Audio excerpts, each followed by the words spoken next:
So when I started out researching and teaching British colonialism in the early 1990s, the mainstream perception of the British Empire in Britain was very different to what it is now. I felt like I was in on a secret that was shared only with descendants of the enslaved and some of the colonised, some other specialists, and perhaps Winston Churchill, surprisingly, who once admitted that, to quote Churchill, our claim to be left in the unmolested enjoyment of vast and splendid possessions, mainly acquired by violence, largely maintained by force, often seems less reasonable to others than to us, end quote. So that secret was that conquering and maintaining the British Empire entailed tremendous and sustained violence. 65 wars of colonial aggression in the late 19th century alone, with barely a year of that century passing free of conflict somewhere around the globe. And that colonial rule was underpinned by deeply entrenched ideologies of racism. Within academia, imperial history specialists were still preoccupied in the early 1990s with how and why British men had come to govern up to a quarter of the Earth's surface, and they were only just beginning to grapple with the challenge of post-colonial scholars of colour, more interested in how colonialism was experienced by its subjects than by its rulers. In popular culture in the UK, complacent racial stereotypes lingered, a hangover from the sitcoms on TV of my youth, like Love Thy Neighbour, Mind Your Language, and It Ain't Half Hot Mum. Comedians like Lenny Henry, Meera Syal, and Sanjeev Bhaskar, described as second-generation immigrants, were just beginning to establish a self-owned Black British TV presence. When the empire that had brought their parents here was discussed explicitly in the popular media, a certain amount of violence and racial intolerance was acknowledged, but only to be brushed off as side effects of a project that had made Britain great and the world modern. Neil Ferguson's 2003 TV series and best-selling book, Empire, concluded that the British Empire existed to spread democracy, liberal institutions and free trade, before sacrificing itself to preserve us all from the Nazis. Over the last 2 decades, the challenges to any such complacent consensus on empire and its meaning for Britons have come thick and fast. Correspondingly, my field of specialism has become central to the polarising culture wars plaguing our politics. The change in post-colonial consciousness may seem sudden to many, but we can't understand it unless we trace its deep roots in the overlapping histories of the empire and of Black people in Britain. So let's look at this question of the liberal empire first. Well, the history of empire is too sprawling and contradictory to encompass here. So let me concentrate only on the myth that prevailed among most Britons who stayed at home during the late 19th and early 20th centuries, and that was cemented most compellingly for my generation in Neil Ferguson's TV series and book. The late British Empire considered itself liberal, yes, and it generated investments in governmental institutions and infrastructures that certainly came to serve colonised peoples. It also fostered ideas of universalism and progress. But the myth refuses to concede that the freedoms and the rights accorded by British colonialism were far from universal. The British Empire was the greatest vehicle the world has ever seen, not just for the dissemination of liberalism, which it undoubtedly was in my view, but also for the entrenchment of racist ideologies that justified exclusions from the benefits of liberalism. As they established political control, occupation and exploitation of most other parts of the world, the modern European empires as a whole, Britain's foremost among them, fostered a phenomenon that was quite novel in the broader history of empires, an entrenched association between status and racial difference. That association first developed with the transatlantic slave trade, since it was the first in which only Black people were enslaved, and in which trafficked people became capital assets in a modern world economy, used to leverage credit as well as supply commodities. While in the 17th century, European travel literature had tended to describe non-European peoples as nations, roughly equivalent to those of Europe, as the slave trade became the dominant form of interaction between Europe and Africa, so representations changed. By 1753, the Enlightenment philosopher David Hume suspected, and I quote, the Negroes and in general all the other species of men, for there are 4 or 5 different kinds, to be naturally inferior to the whites. There never was a civilized nation of any other complexion than white, he wrote, nor even any individual eminent either in action or speculation. End quote. In every European colony, settlers and their governments maintained racial hierarchies, and the celebrated British-led abolition of slavery did nothing to change the dominance of racial thinking. As Nancy Steppen put it, quote, just as the battle against slavery was being won by abolitionists, the war against racism in European thought was being lost. By the late 19th century, most Britons felt that other races were potentially improvable, but over generations.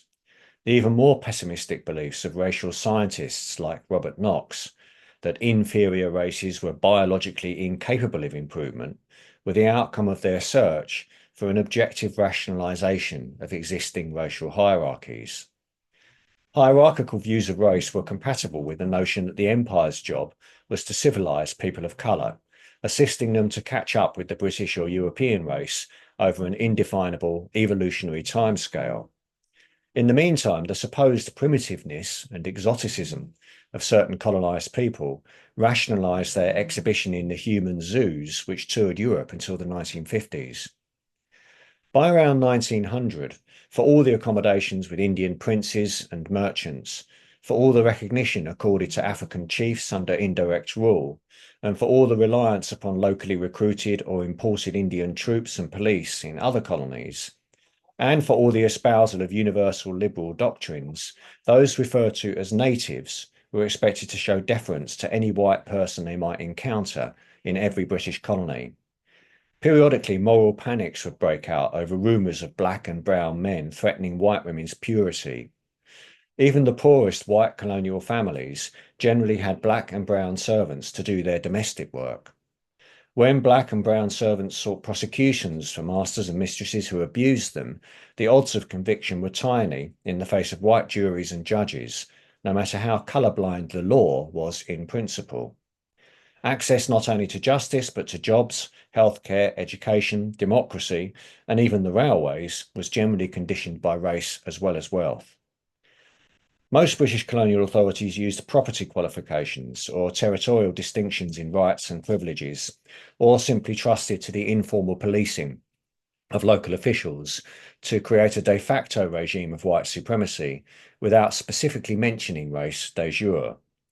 This allowed for much of the everyday racism of colonial rule to be hidden from the view of metropolitan Britons.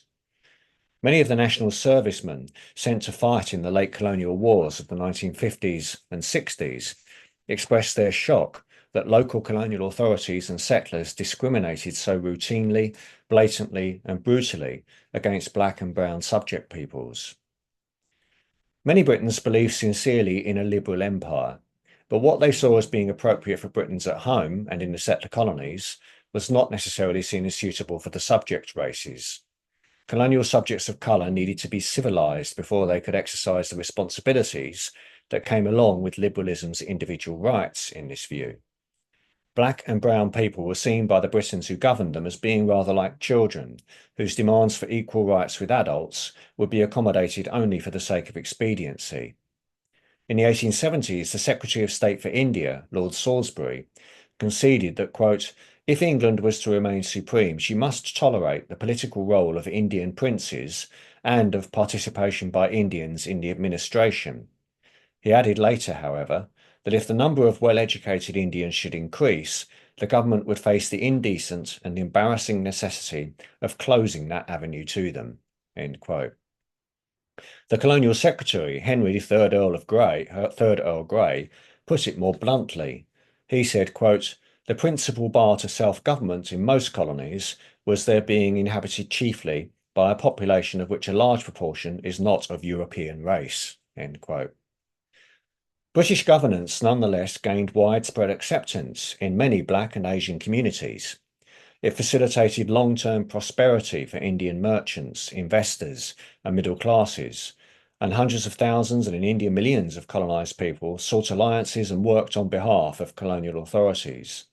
The British colonies in East Africa were governed with the assistance of Indians who migrated there as soldiers, policemen, civil servants, labourers, and traders, forming a middle strata between colonised Africans and their British rulers. With much to lose if their status was reduced to that of Africans, these Indian subjects often expressed virulent anti-African racism.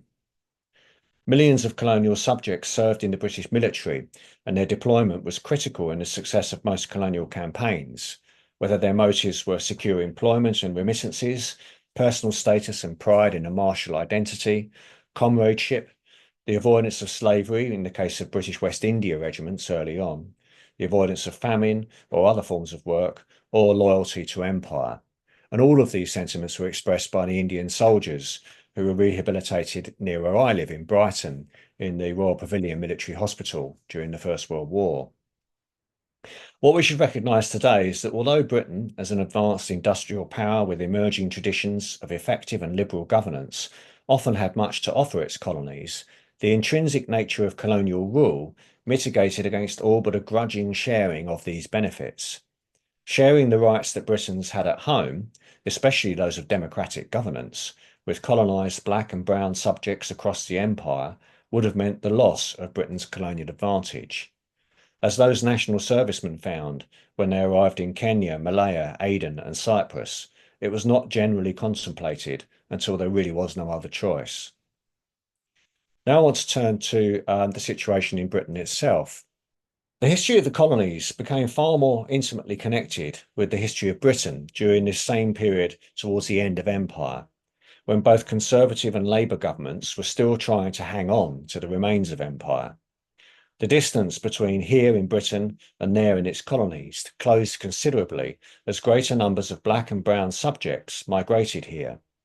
Despite successive governments' attempts to resolve post-war labour shortages by attracting white migrants while deterring black and Asian ones, they still came in their hundreds of thousands, and they came knowing that most Britons still saw them as racially problematic, a point brought home by the widespread support that the British politician Enoch Powell received, despite his sacking after he promised rivers of blood if mass immigration continued.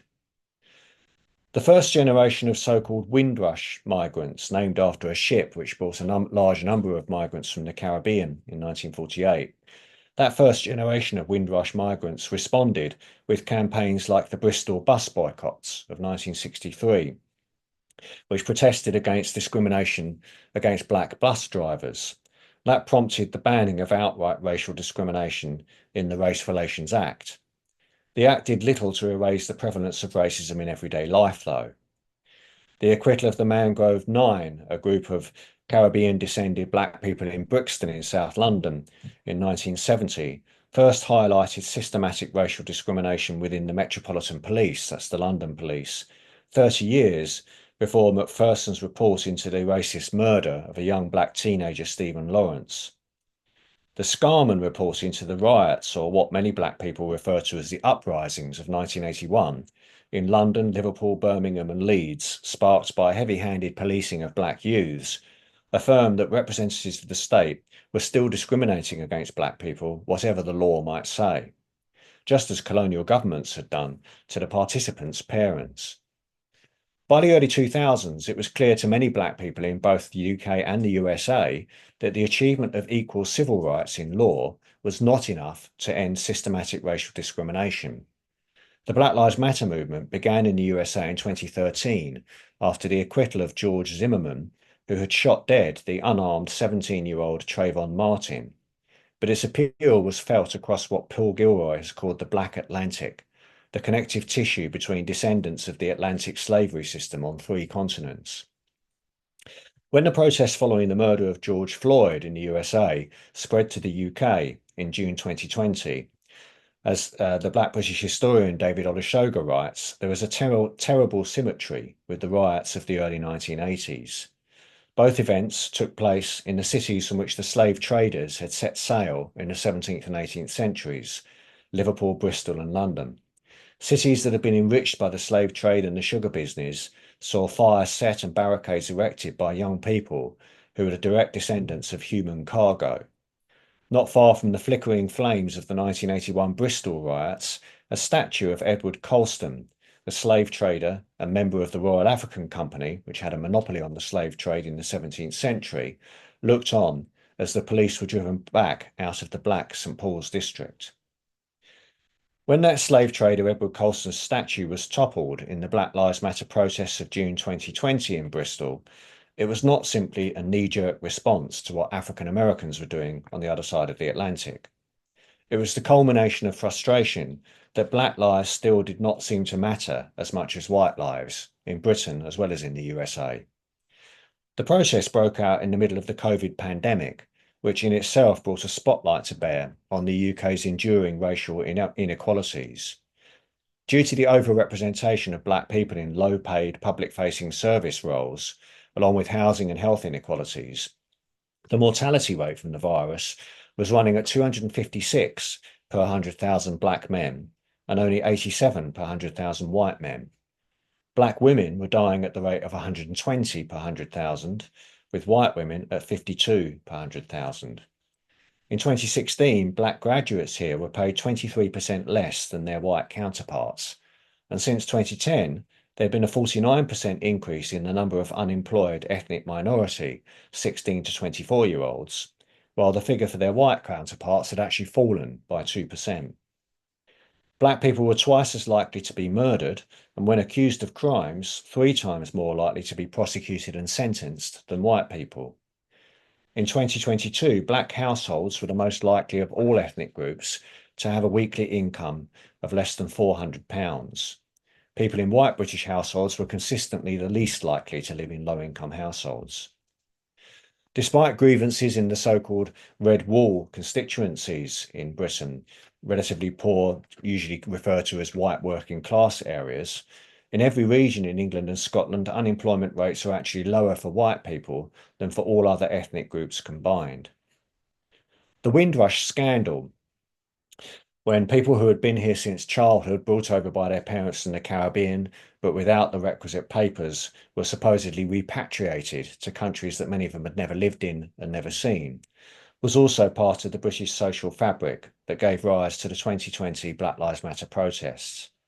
As the official report into the scandal explained, it was allowed to happen in part because of the public's and officials' poor understanding of Britain's colonial history, the history of inward and outward migration, and the history of Black Britons. The dumping of Edward Colston's statue in Bristol Harbour reflected this history, with which most white Britons are still quite unfamiliar. As David Olusoga explains, those wrongly caught in the dragnet of the hostile environment were the children. That's the name given by the British government, the last Conservative government, to create an environment that was very hostile for immigrants. So those wrongly caught in the dragnet of that hostile environment policy were the children of men and women who had been encouraged to migrate to post-war Britain. These people, with their centuries-long links to Britain and British history, were suddenly classified as illegal immigrants in the country they'd called home for decades. The Colston statue, like hundreds of others scattered across Britain, was an active part of the great amnesia and obfuscation that has long functioned to airbrush the realities of slavery and the slave trade out of the mainstream of British history. The protests of 2020 were about entrenched racism, inherited from colonialism, and the historical amnesia that refused to recognise it. These were not grievances about the past, but about the present. The history that prompted Black Lives Matter is not one that is done, not one that we can all just now move on from. Anti-racist activists are protesting the ongoing imprint of colonial ideas and practices. We can turn to David Olusoga again for a helpful articulation. He writes, the generation that found its voice and expressed its demands in the summer of 2020 not only had access to a once hidden history, they came to it with attitudes radically different from those of their parents' and grandparents' generations. Rather than being eager to conceal and whitewash over the inglorious and murderous chapters in the long history of Britain's relationship with Africans and Africa, they were determined to confront them. The historical amnesia that enabled the veneration of slave traders and empire builders is to them a clear and obvious outrage. This determination to acknowledge and confront Black British history and draw it into the mainstream is new and may well shape our relationship with our national history in coming decades. So now I want to turn to some of the milestones in the culture war over colonial history that's broken out in the UK, particularly since Black Lives Matter, but beginning slightly beforehand. Fundamentally, the culture war over colonial history here is the result of a backlash against any such reshaping of our relationship with the past. Even though history is its language of mobilization, this culture war is all about politics. It's motivated by the need to hold contemporary anti-racist demands at bay by holding historical awareness at bay. This is why participants, like the Black British politician Kemi Badenoch, complain about the people who are trying to change what's written in our history books, what's in our museums. If only we could all continue to see the empire as metropolitan liberals used to see it, as a force for good overall, then there would be no need to address the racism to which it gave birth. This is the view of some of the culture warriors of the right wing in the UK.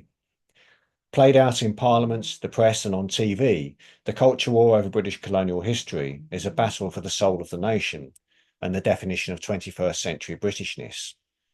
It's no coincidence that those prosecuting it most vigorously tend to be those most vehemently opposed to the immigration of black and brown people and to multiculturalism too. The first salvos in this war for the soul of Britain predated the Black Lives Matter protests. In 2016, the Rhodes Must Fall campaign travelled across that metaphorical Black Atlantic from South Africa, when students at Oxford began a successor campaign to that of the University of Cape Town to remove the small statue of Cecil Rhodes above the entrance to Oriel College. Professor Nigel Biggar, a National Conservative theologian at the college, was one of the first public figures to turn his attention to the colonial past. He established a research program funded by an American evangelical foundation to defend the ethics of colonialism. With allies in the right-wing press, especially the Mail and the Telegraph, right-wing newspapers here, Biggar began to argue that to question Britain's historical record and empire was to undermine the foundations upon which Western hegemony relied. That argument was soon being aired not just in Britain, but across its former settler colonies, including among Trump-supporting Republicans in the USA.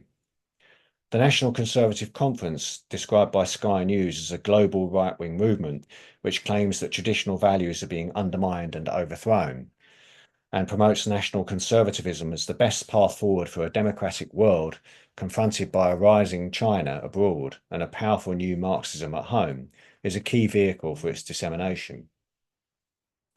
In 2017, the academic journal Third World Quarterly published an article by Canadian-American Bruce Gilley, not only defending Britain and Europe's colonial record, but calling for voluntary recolonisation.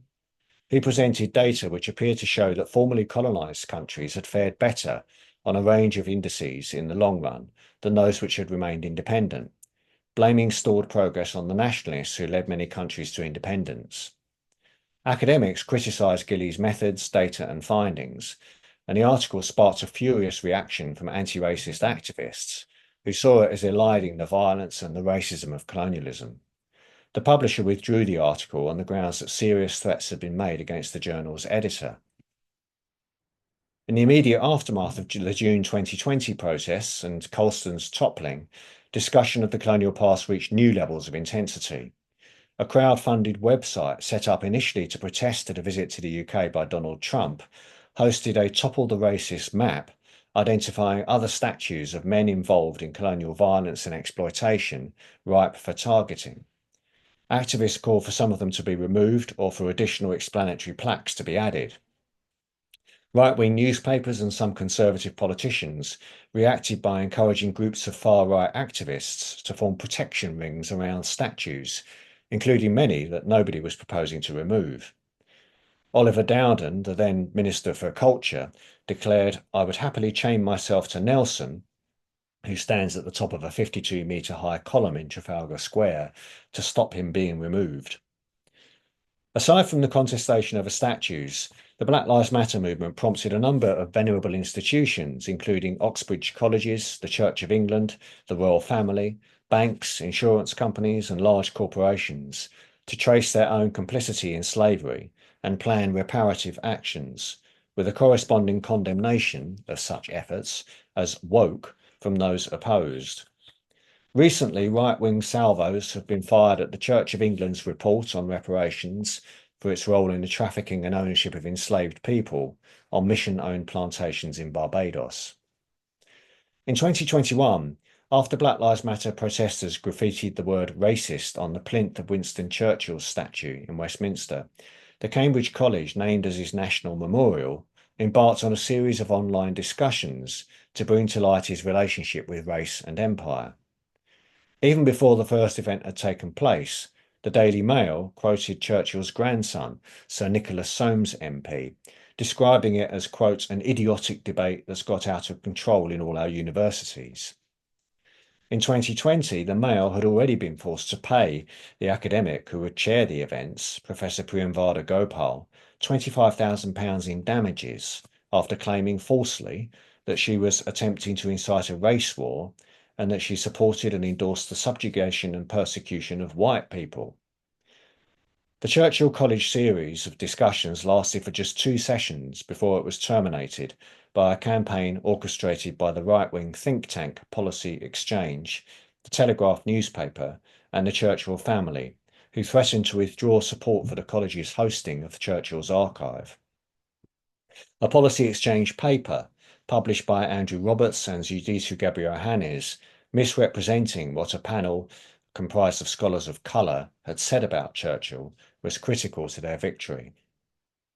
At the same time, one of Churchill's greatest admirers, Boris Johnson, the former Prime Minister, promised the appointment of a commission to report definitively on issues of racial inequity in Britain. It proved to be enormously controversial because its conclusions were predetermined by Johnson, announcing that it would find that, quote, this is a country that has made huge progress in tackling racism. The Brixton-raised black educator Tony Sewell was appointed chair, and other commissioners of colour with notable achievements recruited, essentially to blame certain black people themselves for their experiences of marginalisation and exclusion. Those of Caribbean descent especially had apparently failed to appreciate that, quote, the system is no longer deliberately rigged against them. As anticipated, Sewell was able to reassure Boris Johnson that, quote, it is counterproductive and divisive to suggest that white people's attitudes and behaviours primarily cause the disadvantage experienced by ethnic minorities. Within a few days, however, it became clear that the report's methodology was suspect, to say the least. Many of the academic experts it claimed to have consulted refuted the use to which their testimony was put. The Runnymede Trust, which monitors racism in Britain, noted the cherry-picking of data on school attainment thresholds to indicate that white pupils rather than black are disadvantaged. This, the Trust said, was part of a consistent pattern of rhetoric which pits the white working class against ethnic minorities. And the report failed to notice that white working class boys still have substantially higher rates of employment and social mobility than black boys. The biggest problem was that the report's methodology excluded even the possibility of racism being at play in British society. The commissioners decided in advance that any racial disparities in the data they considered would either be explained on the grounds of factors other than race, such as geography, class, or sex, as if these do not intersect with race in any way, or they would simply be described as unexplained. To the considerable anger of many within black British communities, the Sewell report seemed more intent on reassuring white Britons that they need not take the trouble to understand black Britain's experiences of racism than on identifying what racism there still is within the UK. As the Sewell report was being aired, over 50 Conservative MPs formed the informal Common Sense Group. Their manifesto, called Common Sense, Conservative Thinking for a Post-Liberal Age, was written in explicit reaction to Black Lives Matter.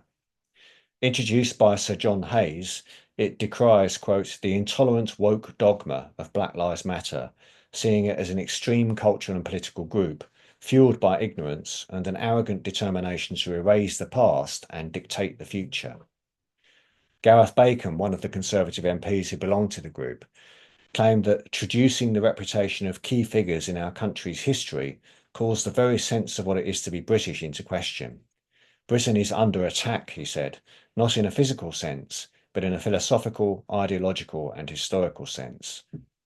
One of the group's first targets was the white professor Corinne Fowler, who had authored a report for the National Trust a body which preserves old buildings and landscapes in Britain, using peer-reviewed research to identify its properties' connections with colonial activities of various kinds, so that curators could choose to present more complete histories to visitors if they wanted. In November 2020, Jacob Rees-Mogg, a prominent Conservative MP, condemned Fowler's report in Parliament, and members of the Common Sense Group signed a letter to the Telegraph accusing the National Trust of being, quote, coloured by cultural Marxist dogma, colloquially known as the woke agenda. The Telegraph obligingly prepared the ground for referring the National Trust to the Charity Commission that monitors charities' work, on the grounds that its report was outside the Trust's charitable remit, a claim that had to be investigated but was found to be without substance. If Fowler's work continued to be the target of the Telegraph, the Mail, the Common Sense Group MPs, when the Mail claimed that she had likened Japanese treatment of prisoners of war to British colonialism, Fowler received an avalanche of hate mail and threats. The claim was completely false. Restore Trust, now a private limited company, was founded with the politician Jacob Rees-Mogg's support to continue the campaign to prevent the National Trust telling the full history of its properties. It's tried 3 times to get candidates elected to the National Trust Council, aiming to reverse the charity's openness about the past, and also its moves towards greater inclusivity. At least some of its members opposed the National Trust's engagement with gay pride events and its rewilding projects. One of its more recent attacks on the National Trust, again aired in the Daily Mail and the Telegraph, was on the scones, cakes supplied in National Trust cafes. Despite the Mail having praised them when the new recipe was first adopted, they were now condemned as woke because they use vegan-friendly margarine instead of butter. In August 2021, a group of scholars, including Robert Toombs, Neil Ferguson, Andrew Roberts, and Nigel Biggar, banded together to create the History Reclaimed project. It too has since registered as a private company. According to the Daily Mail, the group was established to battle Black Lives Matter's, quote, woke war on our great leaders. Zudita Gebriohannes, the co-author of the report that had misrepresented the Churchill College debates on Winston Churchill, who worked at Policy Exchange, is a former director of Restore Trust and is deputy editor at History Reclaimed. So it shows how these organisations network with one another to wage this culture war. She was appointed by Nadine Dorris, who is the former Culture Secretary in government, as a trustee of the Victoria and Albert Museum, and is now a senior researcher at the Legatum Institute, another right-wing think tank, which is directed by the former special advisor to Jacob Rees-Mogg, and which also supports the National Conservative conferences, and is linked with Viktor Orban in Hungary as well. History Reclaimed members Robert Toombs and David Abalufia have supplied a steady stream of articles to the Telegraph over the last few years, with titles such as, quote, the rewriting of history has taken a sinister turn, the anti-racist mission to destroy Britain is working and we have surrendered, colonialism is more complex than woke historians would have you believe, time for historians to fight back against the ideologues who want to tear down the past, and woke activists take note, there is no public appetite for erasing British history. And all of these articles have been directed against people who are not erasing history, but are expanding our knowledge of history. Last year also saw the publication of History Reclaimed founder Nigel Biggar's book, Colonialism: A Moral Reckoning, the first serious attempt since Bruce Gillies to lend intellectual credibility to the justification of colonialism. It was listed at number 10 in the Sunday Times non-fiction sales list and topped a number of Amazon's subcategories.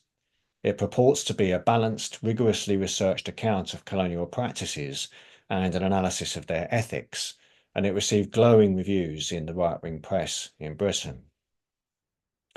Biggar alleged that an unthinking anti-colonialism is fashionable in academia, opening doors to posts, promotions and grants. He argues that scholars of colonialism have been brainwashed by Frantz Fanon's, quote, preference for barbarous vitality and irresponsibility over civilized reason and restraint. And he speculates that, quote, a degenerate Christian sensibility has resulted in a perverse bid for supreme self-righteousness, which in turn drives critical approaches to colonialism. I reviewed the book for the Academic Journal of Imperial and Commonwealth History, concluding that it had cherry-picked its evidence of the past, ignored most of the relevant scholarship on empire, and was tendentious throughout. Bigger responded that despite my having researched and written on the British Empire for decades before the Culture War even began, I was driven by the same woke ideology that had overtaken and corrupted Western academia at large, and that was now rendering the West as a whole vulnerable to the authoritarian threats of Russia and China. I was, according to Professor Bigger, effectively acting as Vladimir Putin's agent. In my view, the National Conservatives like Professor Bigger, the right-wing think tanks like Policy Exchange, and the newspapers like the Mail and the Telegraph are waging this culture war not because they have any interest in our national history or colonial history, but because they want to preserve certain aspects of that history. They're fighting to maintain a particular kind of Britishness that was compatible with a particular view of empire. This is the kind of Britishness that most white people within Britain took for granted in the first half of the 20th century, before the mass immigration of black and brown people from the former colonies, and when empire could still be fondly imagined, within Britain at least, as largely benevolent. It's the kind of Britishness that dominated within these isles before most Britons faced demands to recognise and act upon their racism. The culture war over colonial history is one in which one side is asking us to consider inheritances of the colonial past that continue to shape Black Britain's lives, and the other is using every means available, and they are relatively powerful means, to dissuade us from listening. It's a struggle over history and geography, but most fundamentally, it's a struggle over race. Of those Telegraph headlines, perhaps the most telling was this one: "The anti-racist mission to destroy Britain is working, and we have surrendered." I'll conclude by asking, what does it say about the Britishness we want if it can be preserved only by refusing to surrender to anti-racism? Thanks very much. Thank you, Alan. It's quite insightful, listening to somebody who's done research on this subject, in such great depth, versus what one keeps reading in newspapers and uh, something that probably hasn't undergone a test of research, if I may say so, to that great depth. So, well, we are open for any questions that people might have. I request you all to put any questions that you have in the chat box. Oh, that's an interesting question there from Sabira. And Alan is asking, what is your view on colonial names being removed from India, especially the stations, the suburban railway stations in Mumbai?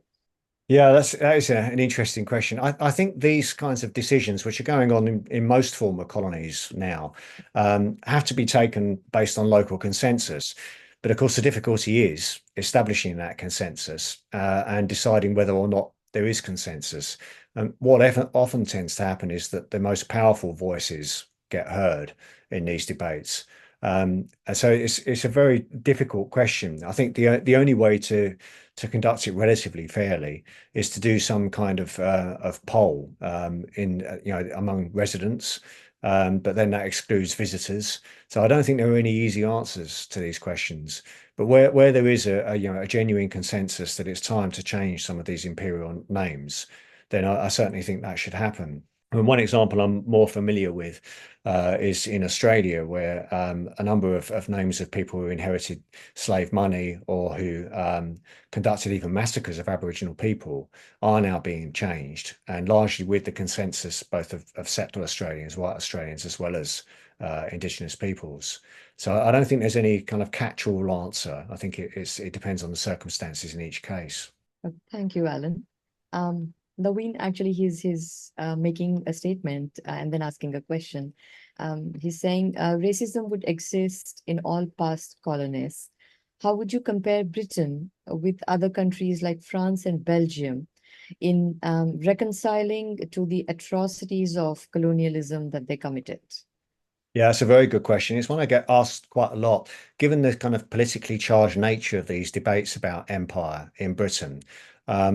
what often tends to happen is that when one points out aspects of racism or aspects of violence in Britain's colonial history, a natural tendency of many of those who want to defend the British Empire's record is to say, but what about other countries? And it's a fair enough question. It doesn't answer what we should do in Britain in terms of recognizing our past. And certainly all of the modern European empires had the same kinds of issues with racial hierarchies and with racial ideologies as Britain had.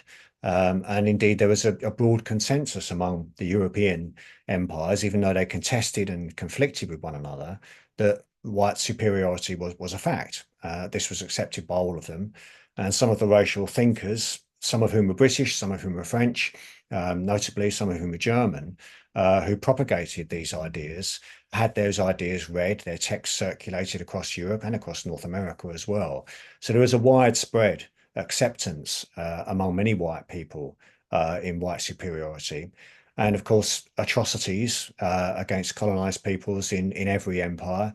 Perhaps some of the best known are the Belgian atrocities in the Congo, where the King Leopold, who privately owned the Congo as his own personal colony, enacted enormous atrocities against people to encourage palm oil production.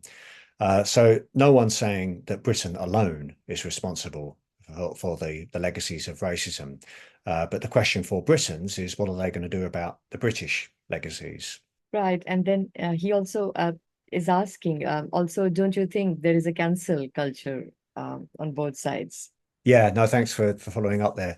Yeah, I mean, the first instance that's often tracked as sort of initiating some of these culture wars was a cancellation not from the right, but from the left, if we can use those sort of simplistic terms for dividing the politics involved.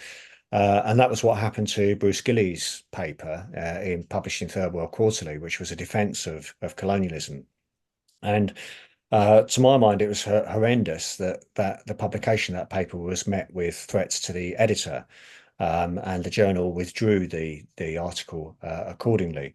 It was a very controversial paper right the way through. Some of the editorial board had stood down based on its publication, not just on the grounds of its political argument that colonization was just and that even recolonization should occur, but also on the grounds that there was a discrepancy in the peer review, and it wasn't clear whether it had passed peer review or not on publication. But that was up to the editor. You know, the editors take those decisions, and the editor had decided to publish it.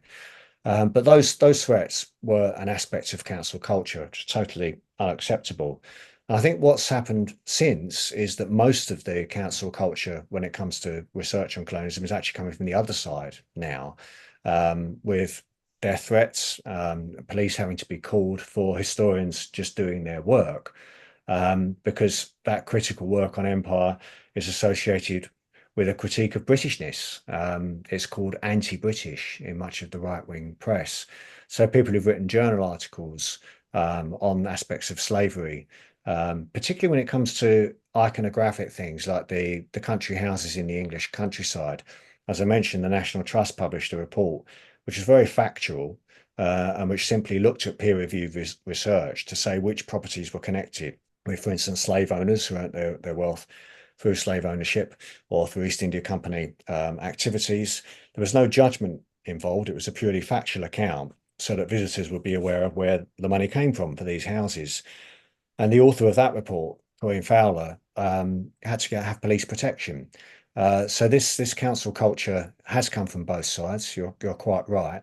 At the moment, most of it is actually seems to be coming from those who don't want historians to do this kind of work anymore.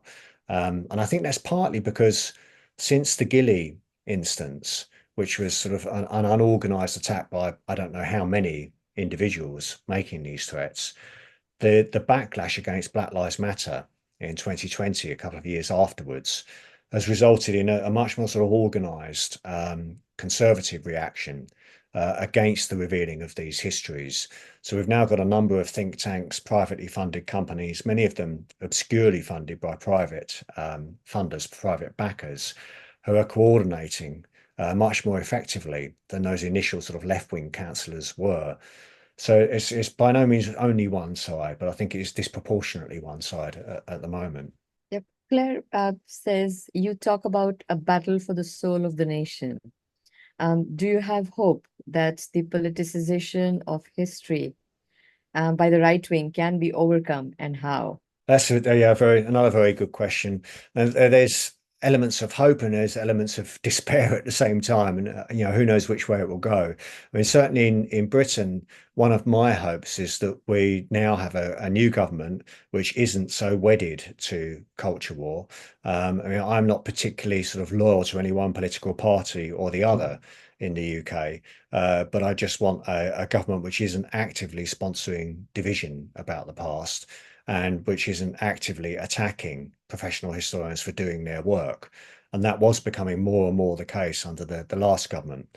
I think the last government saw culture war as a political and electoral strategy to try and retain some of these so-called white working class constituencies by whipping up their nationalism.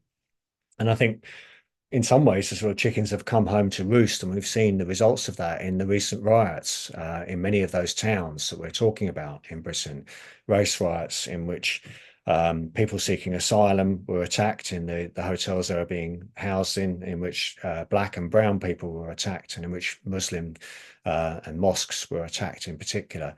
And I think much of that has been building over a number of years with a government that legitimizes the idea that all of the white working classes problems are the result of immigration and of people seeking asylum and of racial difference, essentially. So at least now we have a government that isn't actively participating in that. But that doesn't mean that it's gone away. The opposition is still going to be mobilized around this. And I think it's worrying that there's now a contest for the leadership of the Conservative Party in opposition. And most of the front runners seem to be those who are quite active in this culture war and who haven't given up on this kind of politicization of history.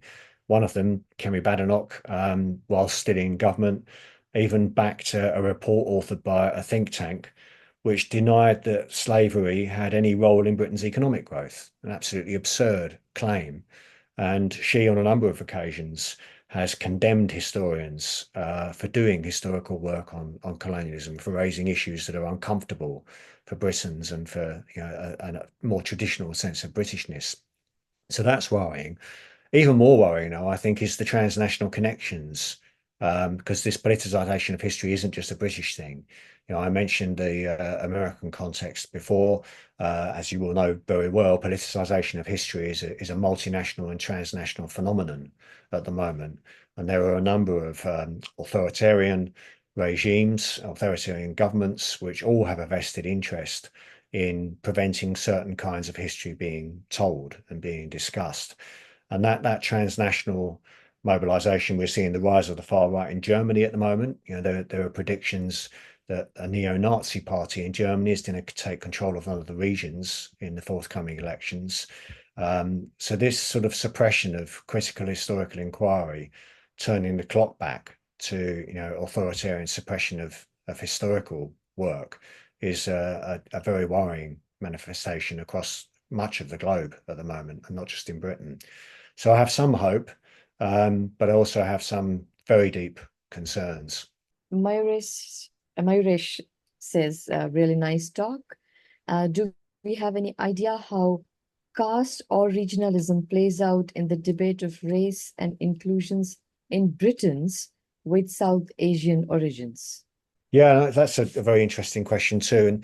And just to sort of put this in context, quite often when I'm do things on social media or give other talks which are critical of the empire as a whole, much of the resistance I get comes from India and from Indians who point out the ways in which British rule effectively liberated certain castes, lower caste people in Indian society to a certain extent against caste oppression, either as they converted to Christianity or as they were subject to new rules imposed by the British.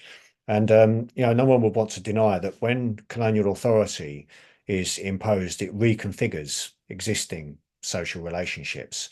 So it creates opportunities for some and oppressions for others. It can reconfigure those boundaries of exclusion and oppression in each place, and sometimes create opportunities for people to do better under colonial rule than they would have done before. And I think that's often the case for Indians who say that their families, who object to what I write by saying, well, their families did much better under colonial rule than they would have done otherwise. When it comes to South Asian people of South Asian origin in Britain, there is a kind of reconfiguration, I think. There's new alliances between people of different castes and people of different religions and from different regions who end up rubbing alongside each other in British towns and cities. But that doesn't mean that some of these older forms of distinction are erased. There's a complex interplay between patterns of identity that come from India and those which are worked out anew within Britain. And often a great deal of contestation, I think, within South Asian communities, including intergenerational contestation, with second and third generation South Asian Britons contesting some of the ideas about caste or about religion more generally and regionalism as they're born and raised within a British society. So there's a complex interplay to do with that migration, I think. And Jyoti is asking a sort of a follow-up question to that, talking about most of it is still now with blacks. Do we say that the Asian origin is an acceptance in the Britain colonizations? I think that there's a sort of complex interplay that if you look at most of the indices of discrimination in Britain, it tends to be black people of Caribbean background who fare worst in British society, according to a number of indices, with people of Asian origin often doing a lot better in terms of housing and education and income and so on. But that doesn't necessarily mean that there is no discrimination against people of Asian origin. So we still have racist abuse of people of South Asian origin in this country. Much of it now is inflected with Islamophobia as well. And many South Asian communities are, in the recent race riots, for instance, were attacked regardless of whether they were Muslim or Sikh or Hindu, because all lumped together as, an Asian threat within some communities. So there isn't necessarily a kind of a fine distinction within white British society about the differences among South Asian communities. There's a great degree of stereotyping that goes on. But again, it's very complex. It's worth looking at some of Satnam Sanghera's work. He wrote a book called Empire Land, which is partly a memoir about growing up Sikh in Wolverhampton in Britain and the forms of imperial legacies that he saw as a Sikh boy. And it explores this sort of interplay between his own Sikh identity and his family intergenerational identity and the kind of British context that he was growing up within. So yeah, it's a very complex interplay.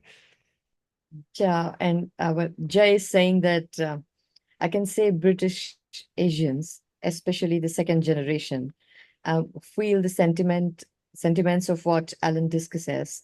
No longer do we have brush things under the carpet attitude, as a huge majority of the first generation British Asians have. And he says, great talk, and I look forward to hearing your talks again. So, Thank you.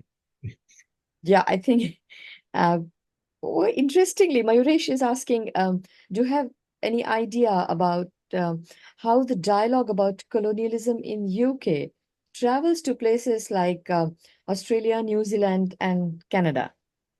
Yeah, again, this is a very good question. And as I was hinting before in my response about how these right-wing networks are transnationally connected, there's a lot of traffic and conversation between these former British settler colonies on both sides of this debate. So to give an example, I mentioned that probably the most sort of elaborately argued intellectual defense of empire from the right has come from Nigel Biggar.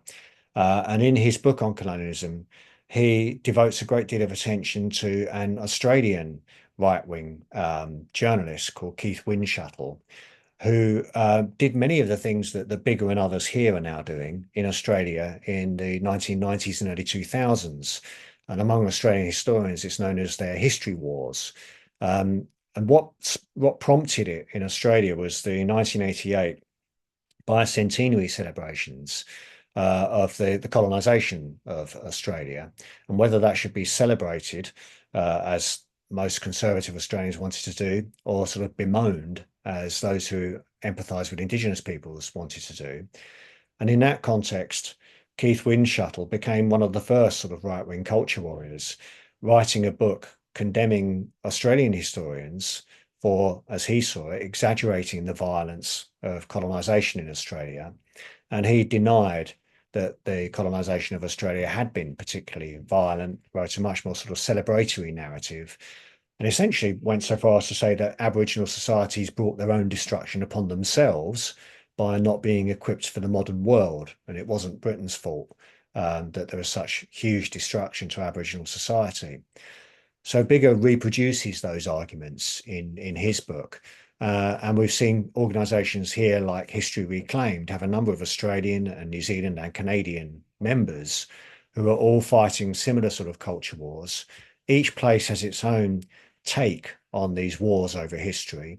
So Australia, it tends to be about the violence of colonisation and about Aboriginal land rights. In Canada, the sort of fulcrum of the debate really is the residential school system. So there's a great deal of denial in Canada on the right wing that residential schools were particularly sort of pernicious places. These were schools in which Indigenous Canadians, First Nations children were taken from their families, sometimes voluntarily, but quite often by force, raised in these residential schools, and a lot of them abused and neglected. And now they're finding unmarked graves where some of these children were buried when they died. And that's being one of the sort of focal points for an equivalent culture war in Canada. So in each of these settler colonies, we have similar and linked conflicts with some of the same participants playing out. Thank you so much for that, Alan. Well, Jai and Claire have been posting some podcasts up there in the chat as well. So for people who are interested, you can just look those up. And Claire says that I think the agency of Indigenous people who resisted colonization is far too overlooked. And yeah, I think that's a statement quite a few of us here would agree. Yeah, So absolutely. And yeah, part of the difficulty of working across the empire, as I try to do, is focusing as much on the resistance from Indigenous peoples as you do on the agency of British colonists.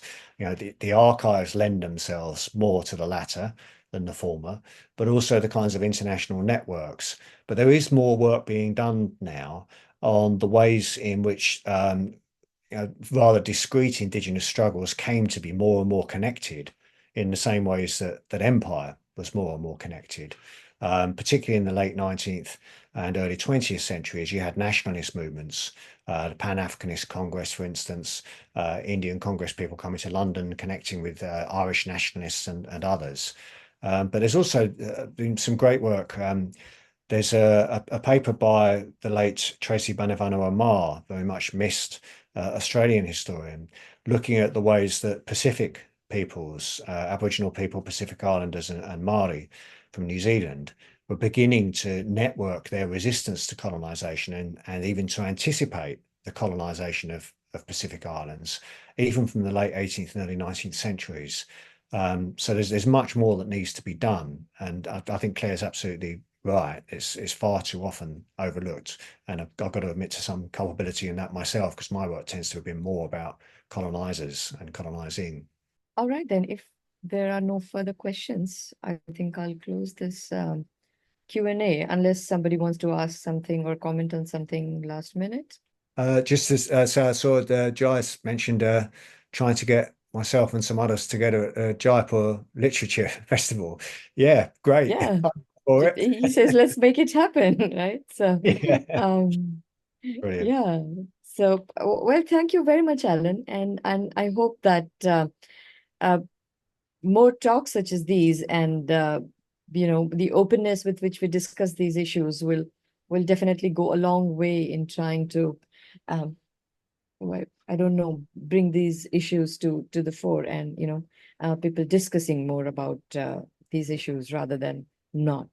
So thank you very much for that insightful talk, Alan. And it was an absolute pleasure having you on this talk here. Oh, And thank I you. hope that thank you very much. And I hope that we continue to collaborate further and have you over to speak about many more things. I'd be So happy. thank you very much. And thank you all for listening in and logging in. I urge you all to go and look at our channel for our past talks as well. And they're quite interesting ones, just like the one that we were having with Alan. So thank you very much and have a great Yeah. weekend ahead. Yeah. Thank Thanks you. all. Bye-bye.